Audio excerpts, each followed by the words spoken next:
favorite party, and you're watching the All Elite Hey, this is Podcast. Luchasaurus, and that's Jungle Boy. And you need to check out All Elite Podcast.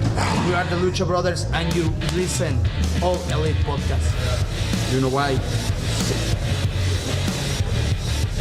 Hey, this is Cole Cabana. Check out the All Elite Podcast. All Elite. This is Sammy Guevara, the best ever. And you, yes, you, need to go check out All Elite Podcast. What's up, man? It's the After Machine, this Wolverine, Mr. GMSI himself, and man with the huge ass and arms, Brian Cage. You're watching the All Elite Podcast. You better. Welcome back, All Elite family, to another exciting edition of the All Elite Podcast. As always, I'm your host, All Elite Andy, joined by my wonderful co-host, Big Matt JJ. We're short a couple of co-hosts this week, but that's fine. That's fine. We still got two wonderful people to discuss All Elite Wrestling here. How you doing, AJ? Doing good. Nothing new, just studying. So same old for me.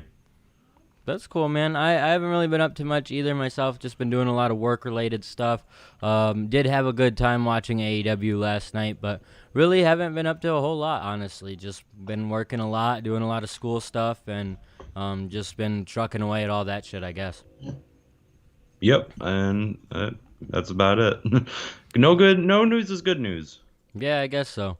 AEW this week had some pretty good news. They once again beat AEW NXT in the ratings. 866,000 people tuned into AEW, so that's good. Solid number for a pretty average show, I would say. I didn't think it was a bad show, but there really wasn't a whole lot leading up to it that I think sold people on it. So the number makes sense to me. Yeah, it was about what was expected. I didn't expect it to get like 1 million or anything crazy. The upcoming shows next week and the week after, those will be big ones. But this was, it was average, standard, nothing to go crazy over. Yeah, so I think it's just good to note that they continue to maintain a decent rating. There were some baseball playoffs or something going on. I know there was a delay in that, but still up against some decent stuff in the ratings battle. So a good night for AEW overall. Yep. They've also continued to hint at the idea of a video game coming out. This is something a lot of people have been excited about with AEW for a long time, so it's cool to have Kenny Omega really start pushing the idea that it's in development.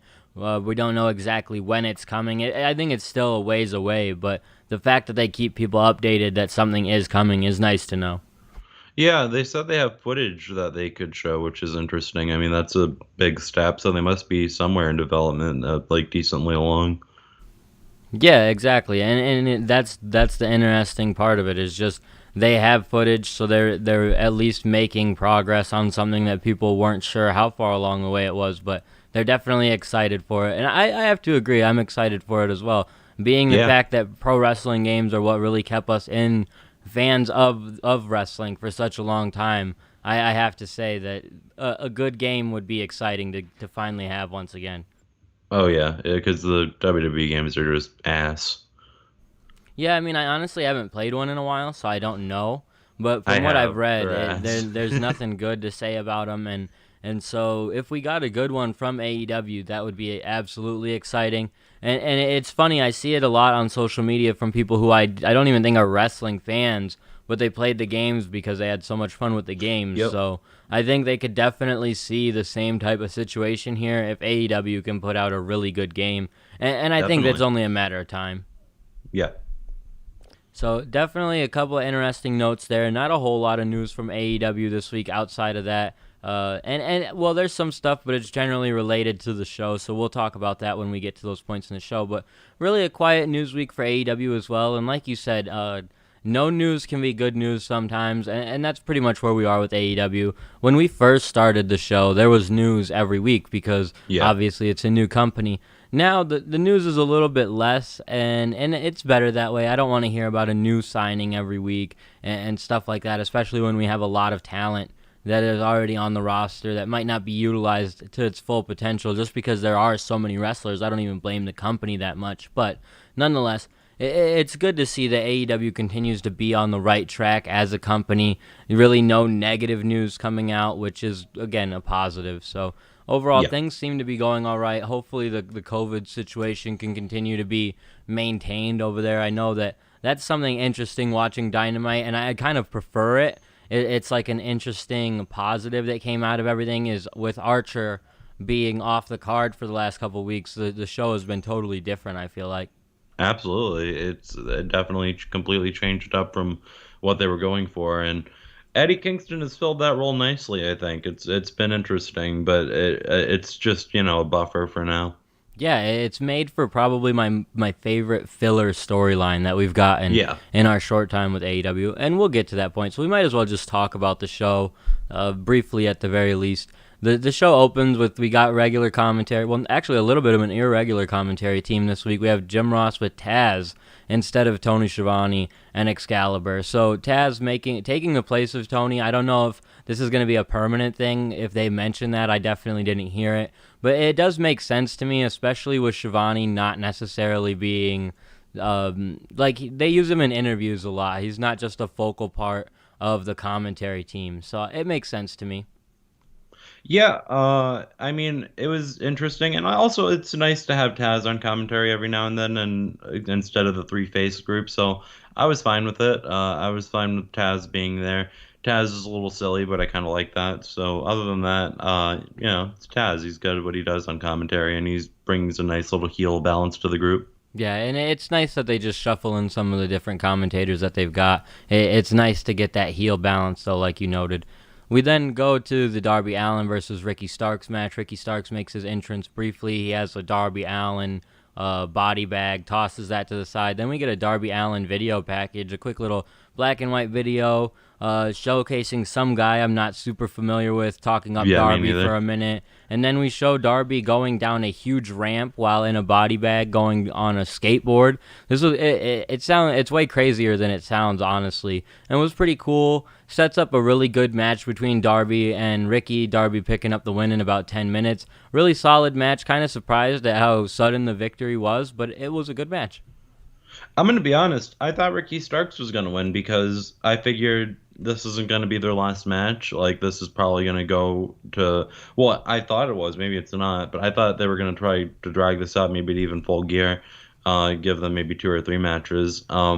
But no, maybe not. But Darby Allin picked up the win. And, when you see the babyface pick up the win first... Like, when Brian Cage came out, I was like, oh, yeah, this is how it's going to go. But now they're kind of doing that Will Hobbs thing, and they're kind of doing that one right away, too. So I don't know how that's going to go. But I was definitely not... I don't want to say I was, like, totally surprised, because it wasn't like, oh, Darby Allin can't win. But I was a little surprised to see that Darby Allin won their first match. And it was a good match, like you said. That was really interesting. It was really fun. A lot of great spots. A lot of psychology going on with Ricky Starks back. Really well done, in my opinion.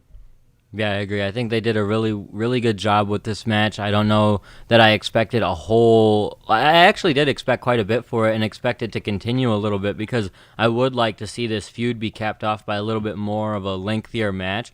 But overall, I liked what they gave us. I liked the fact they continue to build up Will Hobbs through this match. By having Brian Cage get involved, Will Hobbs makes the save. And just being part of that little Darby, Will Hobbs, Moxley stable, that it's just a group of guys. They really don't have a gimmick or a reason to be together other than the fact that they all kind of just agree with each other, So yeah, I really like that dynamic there with those two. And overall, I just liked this for the opener because they try to have good, solid opening matches on the card.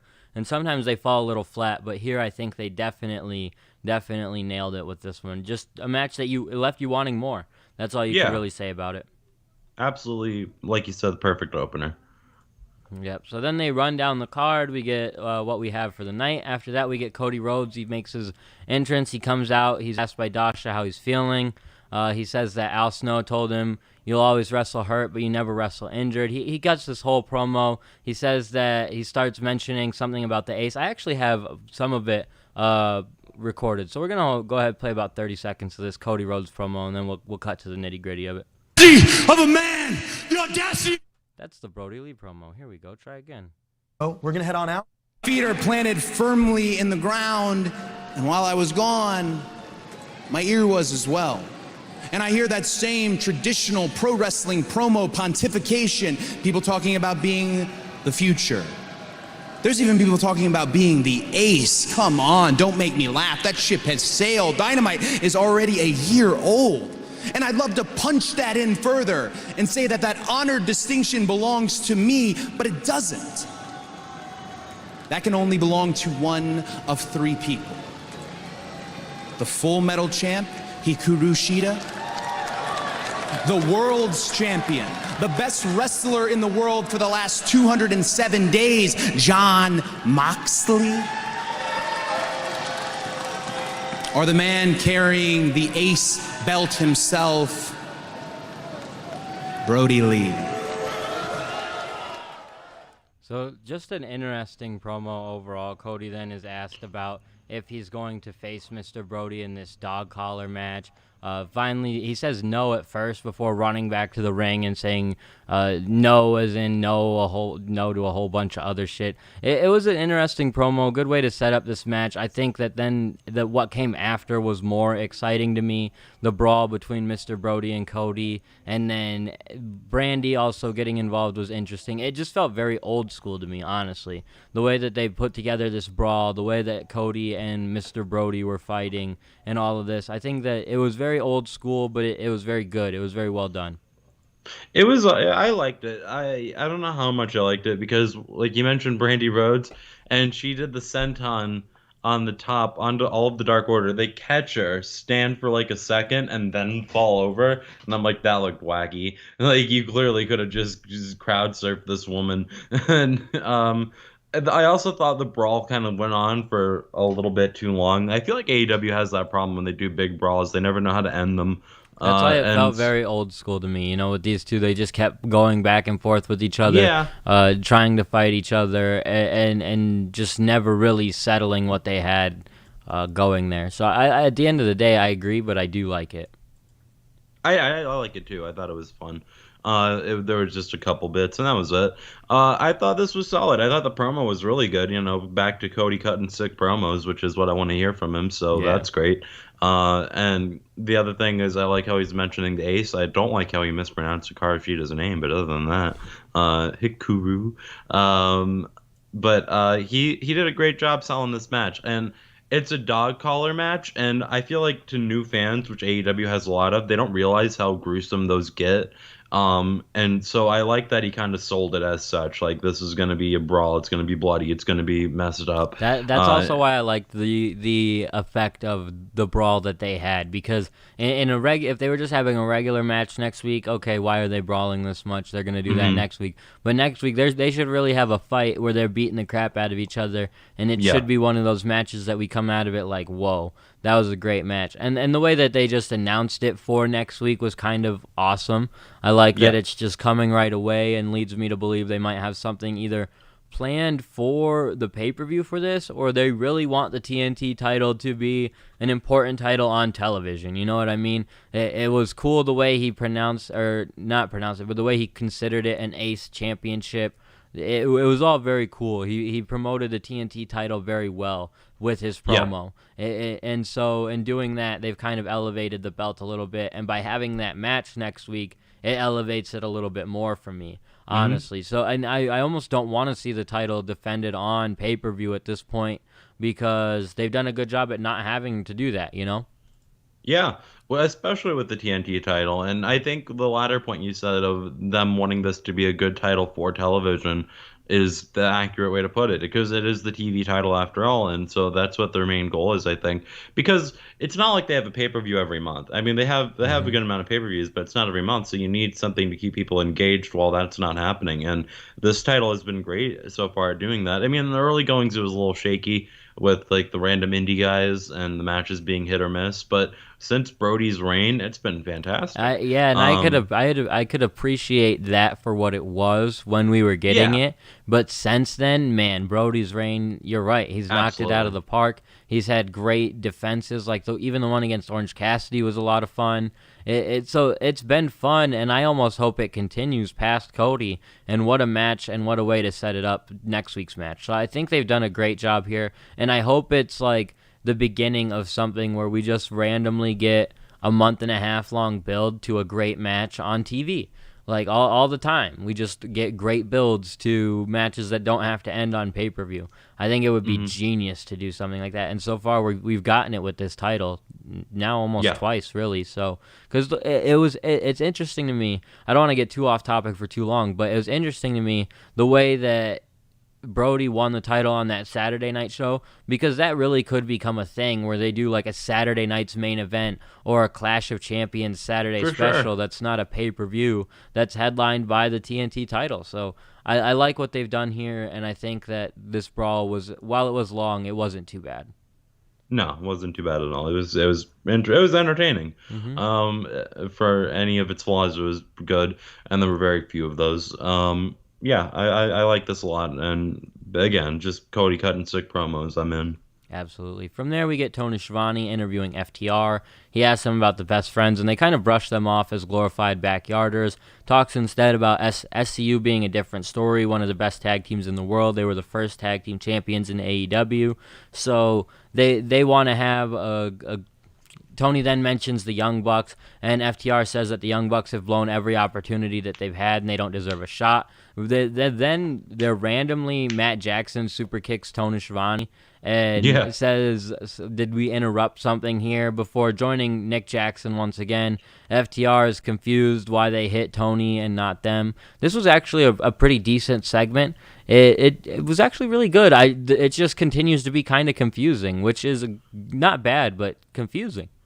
No, yeah, it just leaves you kind of wondering where we're going. Yes. And that's perfectly good. Like, I don't know. It's a little weird that it seems like the direction we're definitely going, now confirmed to me, is Young Bucks as heels versus FTR as heels. Other than that, I don't know. Even though that's the case, I don't really care. Is that weird? Like, I don't care that they're both heels. I just want to see the match, anyways. You don't care because it's not like it's just tossed together. It still makes sense. Like, them being bad guys at this point, it does make sense. They're kind of jaded as a tag team, the Young Bucks, and FTR is just staying bad guys. They're not turning them so they can do this feud. They're just kind of continuing with what makes sense. And that I had that feeling a couple times watching Dynamite this week, where I'm like, man, this might not even be my favorite thing, but the fact that it makes sense, I could dig that. So in just that sense, I liked it. I think that this is a good direction. Obviously, that feud is going to be great, and just the way they're building it is different. I like it. The only thing I don't like is the way Excalibur reacts, because it's very tough for him to react in a way that he hates the Young Bucks because he's in on it. That was reprehensible. Yes, exactly. Because, well, we have the problem of seeing them in PWG and doing stuff like this, but he's in PWG, he's like swearing up a storm, and obviously he can't do that here. But when they were heels, like I feel like he was actually like giving a good emotion to what they were doing. Here, he can't really do that because it's difficult to do for him in that way, and I don't blame him. But that's the only thing that bothered me. Otherwise, it's great. It was a little over the top. And, I kind of liked it, though, how pissed JR and Excalibur were, while Taz was just like, I get it. Yeah. That made me laugh. It popped me, so I was fine with it. That is fair. From there, we get SCU speaking with Dasha. She's asking what's going through their mind. They say that FTR is playing checkers, but they're playing chess, and they'll be two-time champions tonight. They walk by Shawn Spears, who randomly wishes them good luck. We then get Hangman on commentary for this match, and FTR picking up the victory in about 15 minutes, well, almost 16. I thought this was interesting primarily because of the fact that they really hyped up the 20-minute time limit thing, but it's because that's going to be a continued situation without calling it an open challenge. They're doing their own little open challenge. But the match itself was good. The Shawn Spears thing was interesting. And Hangman on commentary was fine. I like what they did here. That was kind of for something else we'll talk about here in a minute. But what do you think of the little segment with Spears and then the match itself? The segment with Spears, I feel like they're trying to tell me we're going the Four Horsemen route, because really? I don't know for sure. But like, Tully's with Spears, FTR's with Tully. It seems like they're just gonna fit together, and I think that's what they're hinting at. Because I was fully expecting like Spears to come out and fuck up Daniels or something like that, because I don't know why else they did that. Like we talk about how in Jericho segments everything means something. I feel like it's true with AEW in general. Usually everything means something. They wouldn't just have Spears there for the hell of it, like Michael Tarver randomly in the backstage like that one time. I don't. That's such an obscure reference, No, but anyways. yeah, no, it's funny because I definitely know the reference you're making, but I didn't really think of it in that way. But now that you mention it, I do. But I guess I just was thinking they were leading towards a feud here between Scorpio Sky and your boy here. Spears. Yeah, Sean Spears. Yeah, Jeez. very possible. That's also very possible. But then you're right that it kind of does fit into a point where FTR could get involved. They could kind of do their little Four Horsemen gimmick that seems inevitable, but at least they're doing a slow build with it. So yeah, I don't know. The match itself was kind of classic tag team wrestling. There was nothing to complain about here with these two teams. The only situation is you don't really believe that SCU was going to win. That's where I liked FTR picking up the victory early. We didn't take up the whole 20 minutes for something I knew that was going to happen. They also had a lot of heel dynamic here. Something I also want to mention, I don't know if you even saw the post, but it was posted in our group chat. They posted something on Reddit of the specific referee who's involved in a lot of these FTR matches is the same ref. And it's kind of cool. I don't know if it's going to lead to something or not, but it definitely could at this point, because he's constantly accidentally missing the call and always has his back turned to the situation, and it's always the same ref. And he, even in this match, throws out Christopher Daniels while leaving Tully to do whatever he wants, and didn't even see what Daniels had done. So the more that it's subtly like being done, the more I just have to believe something could be coming with this down the line. It's super possible, because the Daniels thing is like, you didn't even see anything happen, bro, and you're not like kicking both Tully and Daniels out. You're just kicking Daniels out, and I don't know. Definitely possible. I did see that.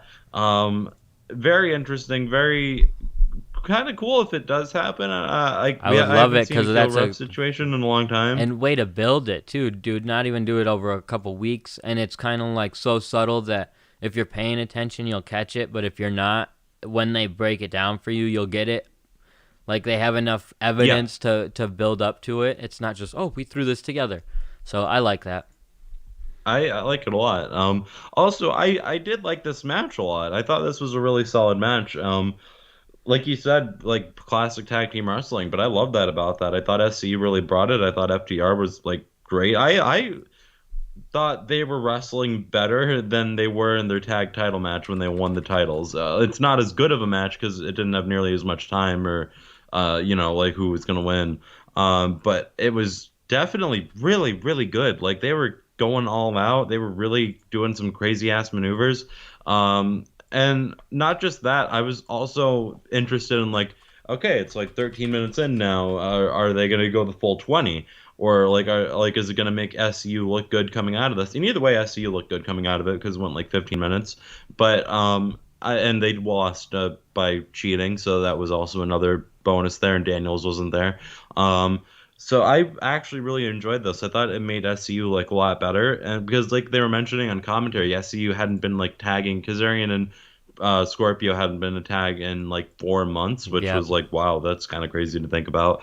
But this kind of feels like they put them back on track to be a part of the tag team division to me. Yeah, I think you're definitely right to an extent. I do think that it will be more of a Daniels and Kaz thing. I do think that the Sean Spears situation is to sort of isolate a feud with him and Scorpio. Those are two guys that they definitely have plans for in sort of the long run. They've been with them for the whole term now, so it makes sense. Yeah. But I do think that overall, like I do like where this is going. I don't know, man. I think that with SCU, it's very interesting. I think that them being like featured again is an important thing, but I don't know. I don't know if they're going to be featured, like if they're going out of their way to feature them as a prominent team. Just because this matchup, I feel like it was to showcase the fact that FTR is intentionally choosing bad teams for this open situation they have going on here. But SCU was the best, or the most sensible bad team for them to start with, because I don't know if you know, but they're doing FTR versus the Hybrid 2 next week. In the same matchup, it's a tag team title match, 20-minute time limit, same shtick. So I think that they wanted to. The gimmick is that FTR started with a team that was, they're a great tag team, the first champions, but in all honesty, they haven't worked together in 4 months. So I think that's what they were putting over. But I do think that we'll get Kaz and Daniels as a team more. That's completely fair. I just meant more so you're getting the opportunity to put SCU back in the shuffle, not necessarily put them on the highest tier of like champions, but to put them in the shuffle of tag teams and solid tag teams who can be a threat in the division. No doubt. And I honestly think that Best Friends are really the team that's being slotted to be that next top main event team, but we'll get to that here in a minute. They closed out the match by announcing an 8-man tournament. This was sort of the whole reason that Hangman was on commentary. I think it was to kind of fool us into thinking he still wanted to be a tag team guy. And in story, he did. He still wanted to be a tag team guy, so he's scouting the tag team title match. But then after the match, there's an 8-man tournament, singles tournament announced. And of the 3 people announced, we get Jungle Boy, Rey Fenix, and Kenny Omega. When Omega's name is announced, Hangman is very dejected by this. He's kind of frustrated. And it obviously is going to lead to something here. I imagine Hangman will be announced for the tournament. I kind of told AJ I think it's the Hangman and Kenny tournament. You ruined it for me right away. The way to build up that matchup. But I hope not. Again, it's the situation we end up with tournaments a lot where I hope that it's not just to build up a feud, but it would make sense. It would make a hell of a lot of sense. No, it would not. That's not what tournaments are for. It's not, but it would make sense here. And in all honesty, real life, not real life, but tournaments in movies and anime and everything are actually more so for this than what we think it is. You know what I mean? Oh yeah, but on the same note, you could have Kenny in the tournament and Paige screw him over. That's also a possibility. I don't know why you would do that because you know what? Here's why you would do that. That's what he does. He did it to the Young Bucks. If you have Kenny and Hangman go to the finals of the tournament, great, they're in the finals. But that means one of them is going to wrestle the champion. They're not going to keep wrestling each other. That's not a bad thing either, though. You know what I mean? That's not a bad way to crown the next number one contender at all and get one of those two finally slotted into that real championship that's fair. picture. Yeah. So I'm honestly not mad about it because I want those guys finally in that picture. So in terms of that, I'm not mad. And they could still build up these guys like Jungle Boy and Phoenix. Make them look really good throughout the tournament. I hope this is the work rate tournament, though, where they really have some of the best matches we've gotten, because that's where those guys, even if Jungle Boy loses round 1, if he faces Kenny, I'm okay with that, and they have a great match. So that's where I'm at with this tournament. But so far, the 3 names announced, I'm all in on this tournament. Yeah, same. So, and you have to assume, again, Hangman's in there. And then you only have 4 other slots, so it's going to be a fun one. I'm excited. I think it starts on next week's show, but I could be off. They said it was an 8-week tournament leading up to the pay-per-view. It can't be 8 weeks. It's got to be, but it's got to start soon. So yeah, I'm excited for that. Very excited. Glad they've announced a new tournament, but it's definitely the Kenny Hangman extravaganza. It is. After this, we get Chris Jericho beating Isaiah Cassidy in about 11 minutes. Post-match, the Inner Circle try to attack Isaiah Cassidy, but Matt Hardy makes a save with a chair. Jericho and Hager end up fighting Serpentico and Luther. This is because Luther, in the middle of the match, Jericho gets shoved into Luther. Luther dropped Jericho, and Jericho got his revenge afterwards. It's funny because it all makes sense. They helped it make sense with commentary and stuff. In general, I would normally hate something like this, but it was a good little build. And I also appreciated Excalibur on commentary noting that Serpentico and Luther are undefeated. When I hear stuff like that, I'm like, haha, yeah, they've never lost on Dark. Who the fuck cares? But at the end of the day, I appreciate AEW caring. I appreciate them putting forth the effort to make these guys legitimate going into a feud with, or not even a feud, but a match. A match with Jericho and Hager. And way to build up just a singles match, or not a singles match, but a single match. Yeah, And I totally agree with what you just said. I'm glad AEW cares enough to keep track of that, and that they commentary knows what's up with it, or at least one person on commentary does. Well, Tony and X do because they do dark. But anyways, uh, I thought the Luther thing specifically before I talk about the match. The Luther thing is like, okay, I get that he's your boy and it's your 30th anniversary, so I'm not gonna bitch about it. But it is a little like, well, you could do anything on your 30th anniversary of wrestling show, and you're gonna wrestle your boy Luther in a tag team that's with Jake fucking Hager. Okay, whatever you want, Chris. It's your day. But He's not the making it all match. about him, though. You know what I mean? That's what's kind of Yeah, cool. That show, yeah, that is cool. that show is Again, I'm not honestly a bitching. great card. That's not really centric around Jericho, and they're calling it the Jericho Show. So I kind of love it, but I get what you're Yeah, saying too. but again, I'm not gonna bitch. It's his day. He can pick his opponent. He can do what he wants. If it's his boy he wants to wrestle, that's cool, man.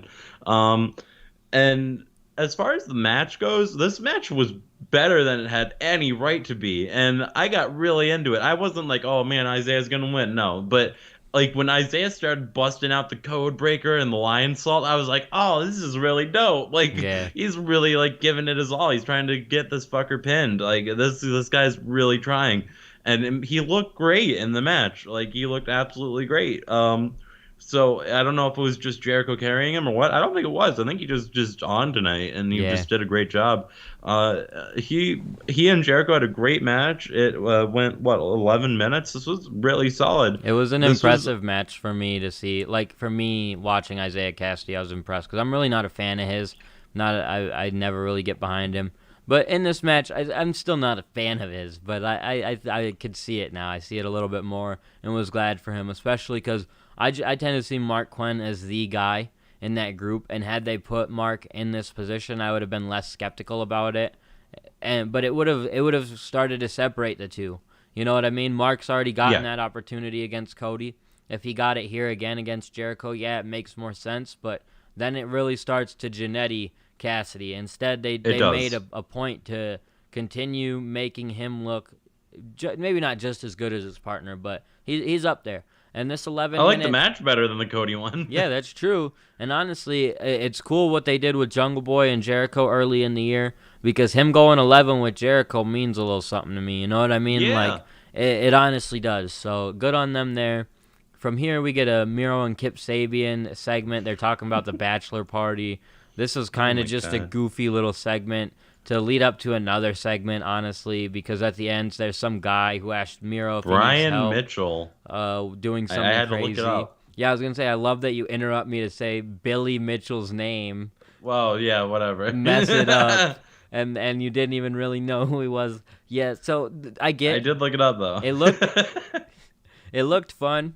I mean, it looks like they're building to something fun, and I hope that they are, because otherwise this was stupid and pointless. But I love Miro, and I kind of like Kip, so I just kind of give him a pass on it. I kind of like Kip. It's the truth, bro. That's the truth. No, I know. Billy Mitchell is some kind of pro gamer. I don't know. He was Brian like he Mitchell. had some high score record, and so I guess he's gonna make their gamer bachelor party great. I don't know, man. I thought this was stupid. I didn't like it. I don't like how they're using Miro right now. I really want to see them use Miro as like just a strong dude who comes in and beats people up, which in his matches they do. But So I yes, can't complain that much. One, I but was gonna say it that makes him look silly. in his matches they do, and if he just did that, what would make him any different from Hager, Wardlow, and there's at least one other one who's a big dude who don't really do shit. So But is this the answer to that? I don't know yet. We're gonna have to wait and see. I'm Okay. willing to still give it more time. I'm not acting like this is great, because it's not. It's really not. It's not that good. But I do like it. And honestly, if you're a fan of Miro's, it can be kind of the best thing ever if he really does do Twitch stuff and interacts like that and stuff like that. Like, to be quite honest, one, it can be great for fans of his, and two, at that point, it really doesn't need to be that entertaining for it to be successful. Like if he can garner a good following on Twitter, or not Twitter, Twitch, like I'm talking like legitimate, like 100,000 people though. But even that, if he can garner that, that's enough to kind of solidify this gimmick, in AEW. You know what I mean? Because if you can garner 100,000 on Twitch, they're gonna watch you on the show. And even if you can get that little bump for yourself, it's something. So That's fair. I don't know if he's going to be able to do that on Twitch, but no, I don't think so. But I'm just saying that it could happen. The thing that we underestimate a little bit is he was a huge deal in WWE. You know, Yeah. Rusev Day was one of the biggest things, if not the biggest thing in that company for a couple months before they blew it up. So just that alone, I'll give it to him a little, you know. But I'm still not Definitely. super into it. After this, Dasha interviews the best friends. FTR interrupt her. They say that there's a spot at the top of the card for main eventers like FTR, and a spot in the middle of the card for comedic relief like the best friends. Which I thought this was all very funny because they were literally just in the middle of the card on the show. I don't know if that was the point. They then go to leave, but the best friends pretend like they're going to attack them, and FTR flinches. OC calls them weenies. This was all comedic relief to me, which again added to the hypocrisy of what they were saying, but it wasn't even that good. But I do like that they're building to the best friends versus FTR because I think best friends really deserve it. Oh yeah, totally. I 100% agree. I'm excited to see FDR versus Best Friends. They're actually making me interested in the match. I don't really expect the Best Friends to win because I don't expect anybody to win the titles before the Young Bucks do, or if the Young Bucks do. But I definitely like this. I like the build. I like how the feud is going. I like that they're thinking they're above them in every way, shape, and form. You know, they're calling them yard tarters. They're calling them. They did not call them yard darters. What did they call them? Backyarders. Glorified Backyarders. backyarders. Yes, Sorry. but they did not call them yard darters. Well, they might as well have. Fair enough. I think Sorry. that it's good though. It's a good little build, and it's gonna build to a good match. And I think that best friends deserve it. And it's kind of funny that I'm saying that because at the beginning of the company, I never would have said it. During COVID, I would have said okay because they're the only ones available. Yes. After that, they've continued to do what they need to do. So. Yeah, I mean, they've been, not only that, they've been on fire as a team. They've had great matches. They've been consistently good. And with the Orange Cassidy behind them, it makes them a lot more, I don't know, interesting because Orange Cassidy has had such a big push lately. They're a good trio, you know? Yeah. And you're right. The fact that both of them, like, they've all been elevated kind of at the same rate, to be quite honest with you. But it's helped each one in a way. Like, Orange Cassidy's just overness before the pandemic and stuff really helped the best friends. But since then, their consistency of winning and him being associated with them really does help him, despite the fact he's had, like, less than 10 matches still. Yeah. And speaking of him having less than 10 matches, he actually defeated a guy named 10 in about 4 minutes on this show. It really wasn't much to talk about, but it was an Orange Cassidy squash. Poor 10. I thought they had hopes for him. Now I no longer believe this. I never believed it, so I'm fine with that. Yeah, it was a squash. That's all it really was, you know? Oh, yeah, it was definitely a squash. And, I mean, you want to keep Orange Cassidy looking cool, so have him beat the big guy. That's fine. Fine with me anyways. I never really thought 10 was going to be like this big deal, so I didn't think I'm it not would be a worried about big it. deal, but I was kind of like, why? It's still hard to believe. You know what I mean? Hard to believe Orange Cassidy can beat him in 3 minutes. That's my thing. I like Orange Cassidy more as a Rey Mysterio type who has to lose. I agree come with you. back. I do agree with you there. And like, to be fair, they did beat him down, but like, it was a 4-minute match. How long can you beat him down? Yes. So yeah, it was what it was. Orange Cassidy wins. That's the big keynote here. Pretty much. I don't know. Don't they have a little guy in the Dark Order they had used as a A jobber lot of too? them. That's what I'm saying. There's like 4 of them. So that's where my problem is. But Yeah. it was a fine match. Nothing really to actually complain about. From here, we have MJF. He enters Jericho's locker room. He's got a gift to congratulate him on his win. They go back and forth for a quick second before Jericho asks him if he wants to join the Inner Circle. MJF then asks him if he wants him to join the Inner Circle. They then go in circles talking about the Inner Circle before complimenting each other again. They don't really get down to if either one of them really want MJF to join the Inner Circle, and then MJF leaves. It was honestly a really fun segment. At the end, Sammy goes to call MJF a loser, but Jericho says perhaps not. I really honestly think this is building to MJF joining the Inner Circle MJF killing Jericho and taking One of over the the two. Inner Circle.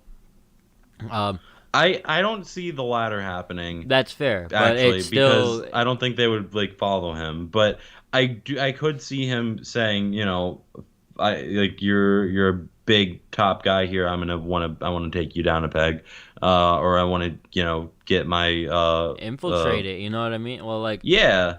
just start working his way Oh into sure. it. You Like think he's Rocky style in Nation of Domination. maybe yes. I just Okay, I I just could see that. I just don't know that they're gonna. I mean, I think a feud is brewing, but I don't think it's something they're going to rush into.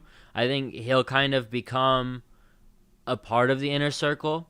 He will cause problems for the Inner Circle, making Sammy kind of like drift off, and even Hager and the tag team really, and sort of have at some point isolate himself with just him and Jericho, and then turn on Jericho where Jericho has no one left for him. That would be very interesting. I don't know if they're gonna play that, but like it would be a good way to get Jericho face and get Jericho away from a big stable of angry guys. Well, because it's just at that point they could turn all of those guys if they make the save for Jericho or something, or even one or two of them. There's so much you could do with that. I just don't know that they're just going to rush into like he feigns pretends to join and then turns on them. But I also don't think he's going to join them because then you have Wardlow and Hager in the same group. I still think that Wardlow and MJF have to feud at some point. I just think that all of this is obviously for a reason at this point. And the more that they continue to hint towards it, and MJF just, like, he already started it, you know what I mean? By, he doesn't have a coat for Sammy. Sammy goes to call him a loser. Jericho cuts him off. He's like, no. So, like, Sammy will start to feel like MJF is taking his position and stuff like that. I just really think that they're going somewhere a little bit more dynamic than as simple as we're used to. And I love that with AEW. It's taken me a while to get used to it, but now that I'm used to it, I like it. I love the long-term booking shit in AEW. I think it's all brilliant. I'm glad that they do it.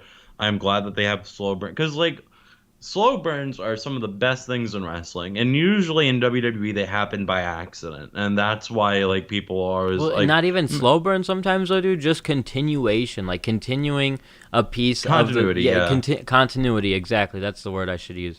Exactly though, but overall the segment was good, and I think that there will be a lot more to come from it. This is going to be a piece of that puzzle that when you put it all together, AEW, I just wish that they like would put together long, like 7-minute video packages once everything is done, because I feel like as fans we deserve that much, because we do watch it as a little puzzle piece get put together rather than in full. We have to like remember back to, he did that, and when you remember it, it's great. But I wish that like they would do something to make it a little bit easier for us to consume it with longer video packages.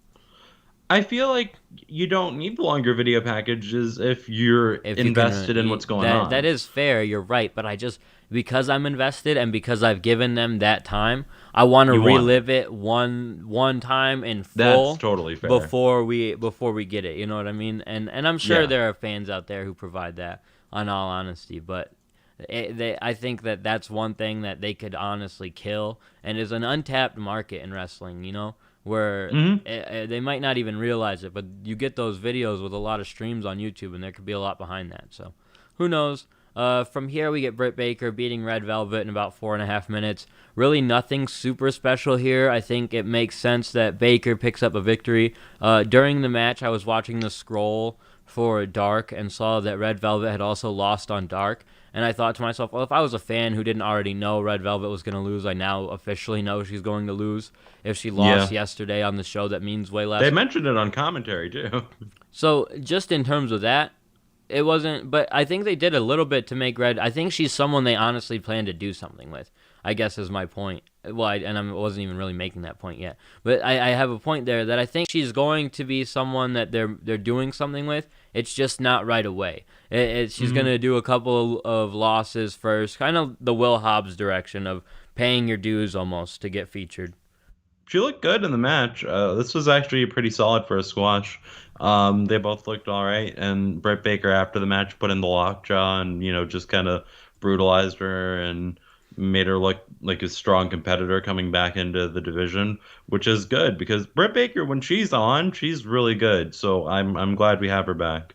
Yeah, I agree 100%, and I do think you're right. And that's kind of why I get to that point of I think that Red Velvet is someone they have plans for down the line because she didn't look too bad, and the match itself, it was a squash, but it wasn't a total squash. So. Mm-hmm. Then they announced what we have on tap for next week, 30 Years of Jericho. So we'll see Chris Jericho and Jake Hager take on the Chaos Project, Luther and Serpentico, the undefeated duo there. We'll also see Will Hobbs take on Brian Cage for the FTW Championship. I fucking love this. I hope Will Hobbs wins, but I honestly don't even care as long as they get to beat the shit out of each other. Yeah. I hope that's what that title is just all about. We also have Brody Lee defending the TNT title against Cody Rhodes in a dog collar match. And who you got? I want to know who you got for that. Brody. Yeah, same. I don't think it'll be 3 minutes this time. I think it'll be a lengthy one. And I think that's why the card itself is pretty bare. They added the TH2 versus FTR match, but I honestly don't think that one will go long at all. I think it could go even like 5, which I think I think that would be great and fun way to continue their little open challenge. Mm-hmm. So I think that next week's show has a lot for it without having a lot announced for it. 4 matches, probably get a women's match on that show. We need to see Hikaru again. I don't know. Yeah, we do. She might have been on last week's show, and I'm just not remembering well. Actually, she was. She was, yeah, with Thunder Rosa, right? Yeah, but it's still just... she's so good that I would like to consistently see one of them. And that's where... They're in such a tough position that they have so many men to feature that are so talented that when we get 1 week without them, because I feel like if people who listen would easily have an argument against me that they've featured Thunder Rosa and Hikaru very well over the last couple months, or even couple weeks, I should say. But 1 week without them, and I'm already like, where is our women? So I think they've done a good job up until this week, but this week I felt a little bit barren there. So yeah. Oh, I should add for the following segment, I forgot to take notes about the pre-match, and I can go over it real quick if you want. Yeah, go ahead. Eddie Kingston comes out with Bryce Remsburg. He just talks about how he lost the match with Jon Moxley. Then he goes to Bryce Remsburg, our boy, and says, how could you call the match even though I was I didn't tap out, I had passed out. And Bryce Remsburg says our personal relationship is different than our professional relationship, yada, yada, yada. I'm in this for the wrestler's safety. And then he goes to attack Bryce Remsburg. Yeah, they were going to kill him. Yeah, they were going to destroy this dude. And then Jon Moxley comes out in a hurry, and they clear the ring. With a barbed wire bat. That's how he cleared the ring. With a barbed you wire say bat. They cleared the ring like freaking him and Bryce beat down. That would be great. That would be better. No, but anyways, they clear out of the ring because of the barbed wire bat, and after that, Jon Moxley is looking at Eddie Kingston, who's still promoting on him, and the Butcher is behind him, and the Butcher is going to be his opponent, not Pentagon, like Pentagon posted on Instagram. And everybody's big swerve. Did he really? He posted it on Instagram? Yep. That's probably why they changed it. That's fucked. That's so he fucked. Said Pentagon versus Jon Moxley on Instagram. That's why we got that shit. That's why we got that shit. Now that and the Butcher getting that position, I honestly, by the time actually it was right before the show started that I thought to myself, well, maybe they really have some real plans for the Butcher, and they've seen the hype for him on social media, because I'm not a huge fan of him, but social media is Big Joseph, Big Joseph is so. In terms of that, I wasn't mad about it, but I'm so mad that you say that was potentially on tap, and then because it was spoiled, they took it away, because that would have been awesome. Yep. I'm okay with it though, but yeah, just in my opinion, a big mistake, because the main event here was not one that I ever believed the Butcher was going to win. Not that I believe much more in Penta, but still, that match has a little bit more. It would have been a way better match. It's just a cooler match.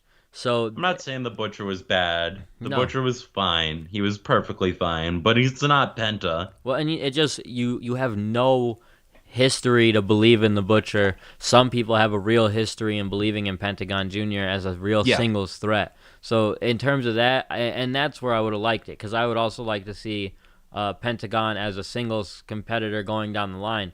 The Butcher, I would like. I don't care if he's a singles guy. Honestly, he's one of the guys in AEW I really don't care so much about. But I do understand why people like him. They like his look. And I so think he in looks terms like of a that, badass. Yeah, well, not a badass, just like a scary dude. they just have so many badasses that he doesn't just stand out as you're much right. to me. But still, I get it. I get why people like him and they have a fascination with him. He's just not really one of my guys. But in terms of it, I'm not mad at the selection either. It's way better than the Blade. If it had been the Blade, then I'd be mad. So, but the funny thing is, like, Pentagon felt like an obvious choice. So them going the opposite direction, it's not such a it's a swerve that's not a swerve that really makes you mad, you know? Yeah, and I'm like 99% sure I saw that on Instagram the day of Dynamite that it was going to be Penta versus John Moxley. I believe I was it, just and like, oh, really? I just don't believe that ever for a second the Butcher was gonna win. So I was kind of just taken out of it from that point. This could have been a freaking 5-star New Japan Tokyo Dome classic, and I would honestly not be able to tell you because I wasn't super interested or invested in this main event. It was good. Because it was solid. It just didn't do a whole lot for me. I liked at the end that we got the little stare down with, or not even a stare down, but Eddie Kingston was freaking out and like kicking the guardrail and shit because he was mad about the what happened at the finish. So, AJ, I don't know if you can see that. AJ with the super graphics. Yeah, I see it, bro. Yep. You're Penta versus Moxley. I see that, and now I'm even more broken. But Eddie Kingston freaking out at ringside and locking eyes with Moxley. It's the reason that I think I mentioned it at the top of the show. I really like these stopgap feuds. This is the best filler feud they've done in AEW yet. I think that the Moxley versus Brody one was okay for what it was, but it wasn't a great filler feud. This is a phenomenal filler feud, and it was an accident. They meant to be going with Moxley versus Archer, and instead we've got Moxley and Kingston just having such a fun little feud here. It's exactly what Phil wanted, actually. He mentioned it prior to the pay-per-view and everything. And instead we got it here in this short little way that I think is great. So they've done a good job here. Yeah, it kind of sucks for Lance Archer, my boy, but he'll be back though. Like next week. He'll probably be back, yeah, and I'm sure it'll be fine. But like they gotta get that ball rolling real quick. Is all I mean. That's why I think we'll definitely get a nice segment between them next week because they have to. But that's if Archer's good to go too. You know what I mean? That's kind of you would imagine so, but up in the air, and you have to hope so. But again, still just up in the air. And an interesting situation there in and of itself. But all together, a good episode of Dynamite leading to a really great episode of Dynamite next week, I think. So nothing to complain about. It wasn't like there was a great card on paper, but now that we've gotten some, we've seen it. It wasn't a horrible show. But I'm not gonna lie about the main event. I just didn't have a whole lot invested in it. Just because I knew, it's like watching a John Cena match, honestly. So of course. The only thing I could take note of at the end of this is that I'm way more interested in Jericho 30th anniversary show than I am in the Dynamite anniversary show, just because of the dog collar match and Hobbs versus Cage for the FTW title. Like, those are both great ass matches, and I can't wait to see them. And I love Lance Archer. He's one of my favorite guys in AEW, but like obviously he's gonna lose. So how could I care? The thing is, they had to stack that card next week because I think, if I'm not mistaken, next week they're up against a debate. So yeah, it's not like a huge number of people cross over between those two things, but honestly, to an extent, they do. That's sort of the older demographic.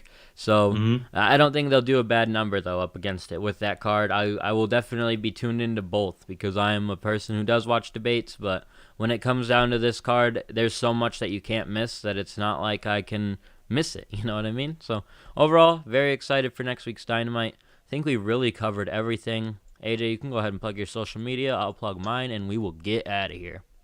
You can follow me on Twitter at BigMatchAJ, and you can follow me on Instagram at AJTheFitzy.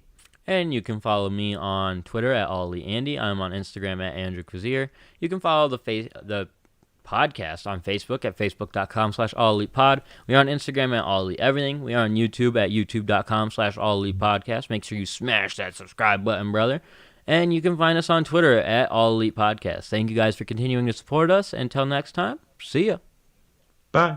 Oh, we're going to head on out. You guys have a great night. Enjoy those jackets. I hope you like them. They're great. Come on, War Dog. Don't forget Sammy's, right? Never. I would never. Okay.